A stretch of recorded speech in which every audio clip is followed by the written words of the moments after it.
Ketemu lagi. Apa kabar Anda hari ini?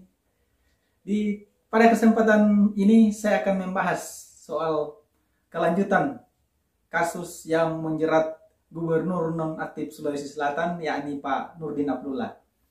Nah, sebagaimana di video sebelumnya, saya sempat membahas soal tuntutan jaksa, yakni 6 tahun kepada Pak Nurdin Abdullah ini. Nah, kemarin Senin 29 November 2021, Pengadilan Negeri Makassar menjatuhkan atau memvonis Pak Nurdin Abdullah dengan 5 tahun penjara. Nah, itulah yang akan saya bahas pada kesempatan kali ini. Ini ada berita yang ingin saya bacakan. Dilansir dari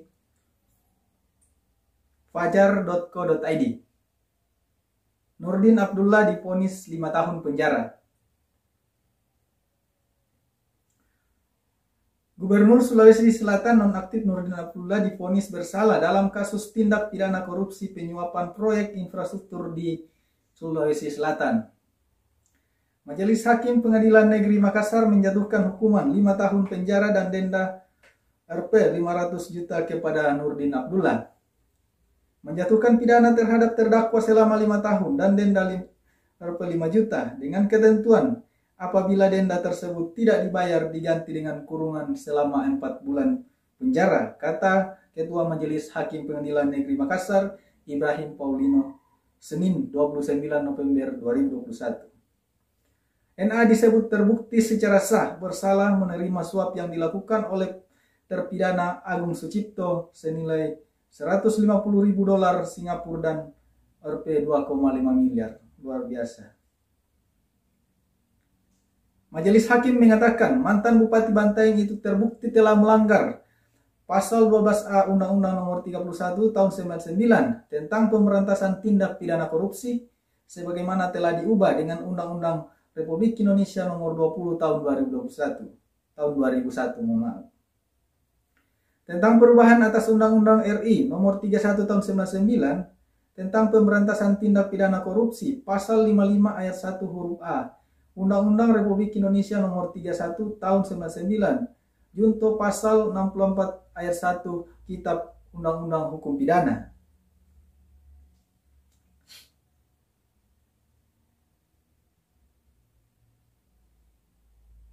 Majelis Hakim juga menyebut hal yang memberatkan vonis NA karena dirinya adalah penyelenggara negara sebagai Gubernur Sulsel yang menerima hadiah atau janji.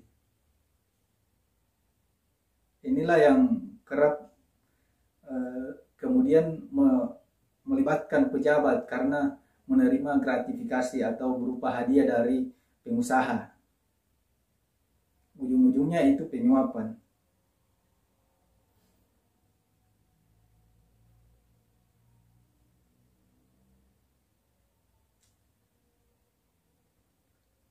Nah, ini ternyata beritanya sudah terlalu pendek ternyata beritanya. Jadi itulah tadi berita yang saya baca dari fajar.co.id tentang putusan atau vonis terhadap Nurdin Abdullah. Seperti yang saya bahas pada video pertama, bahwa saya mengatakan bahwa ini tuntutan jaksa ini kan 6 tahun. Nah, kemudian ya kita tidak tahu, mungkin juga hukumannya atau vonisnya ini mungkin lebih ringan lagi dan terbukti. Jadi jaksa penuntut umum menuntut Nurdin Abdullah 6 tahun penjara, kemudian divonis oleh hakim 5 tahun penjara. Ini ada juga yang dikutip dari CNN Indonesia. Ini saya baca. Jakarta, CNN Indonesia. Majelis Hakim Pengadilan Tipikor Makassar menjatuhkan vonis terhadap Gubernur Sulawesi Selatan nonaktif Nurdin Abdullah selama 5 tahun penjara dan denda sebanyak Rp 500 juta. Ketua Majelis Hakim Ibrahim Polino menyatakan terdakwa Nurdin Abdullah telah terbukti secara sah dan meyakinkan melakukan tindak pidana korupsi secara bersama-sama.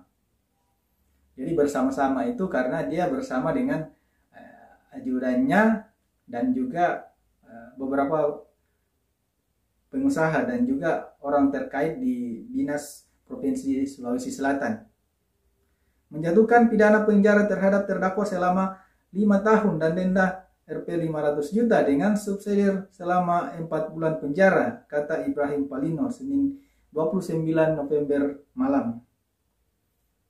Selain itu, Majelis Hakim juga menjatuhkan pidana tambahan uang pengganti sebanyak Rp 2 miliar dan 350.000 dolar Singapura dengan ketentuan apabila tidak dapat dibayarkan paling lambat 1 bulan, maka seluruh hartanya akan dirampas untuk mengurangi kerugian negara tersebut.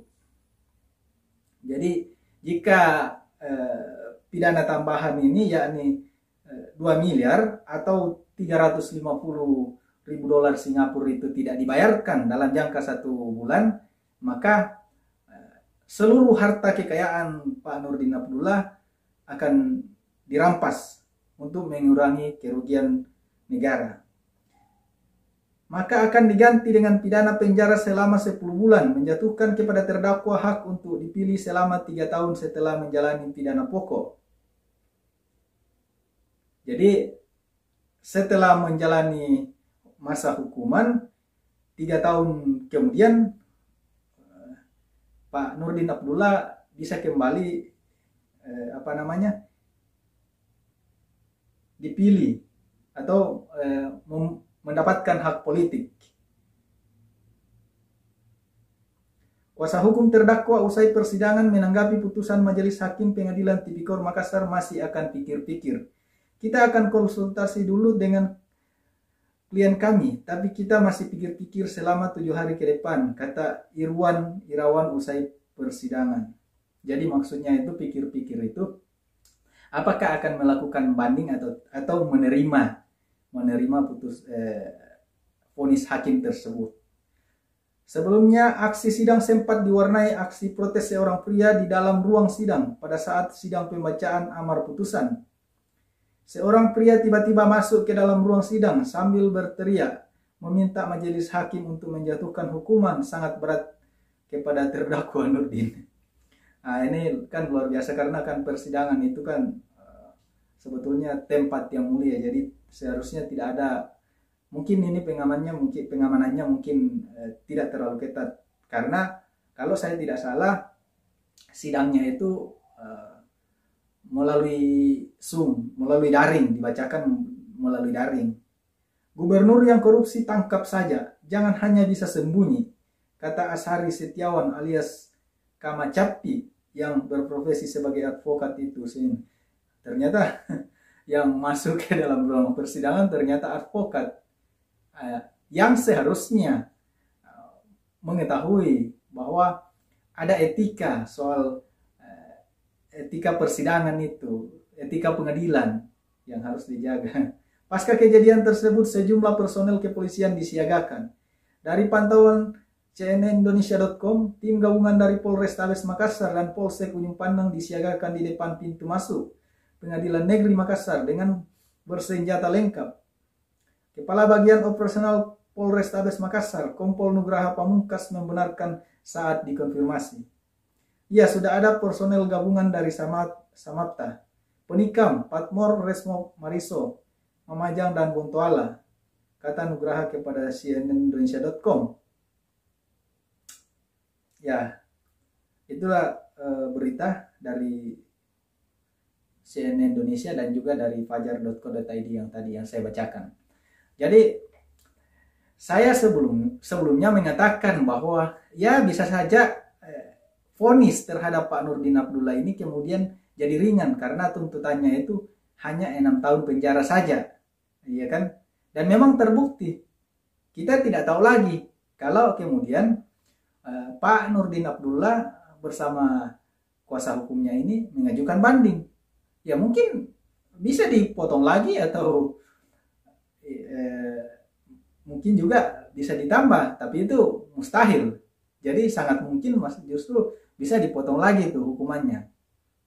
Inilah yang selalu banyak orang yang kemudian merasakan bahwa ini jelas-jelas ketidakadilan, karena orang-orang yang katakanlah melakukan tindak pidana yang mungkin saja itu masih bisa disepelekan, atau mungkin karena dalam keadaan sangat terpaksa karena faktor ekonomi misalnya, kemudian melakukan satu tindak pidana yang seharusnya putusannya itu masih ringan, tapi justru diberatkan karena yang pelakunya atau terdakwanya adalah, tersangkanya adalah masyarakat kecil. Nah, ini seorang pejabat negara justru kemudian selalu hukumannya itu diringankan.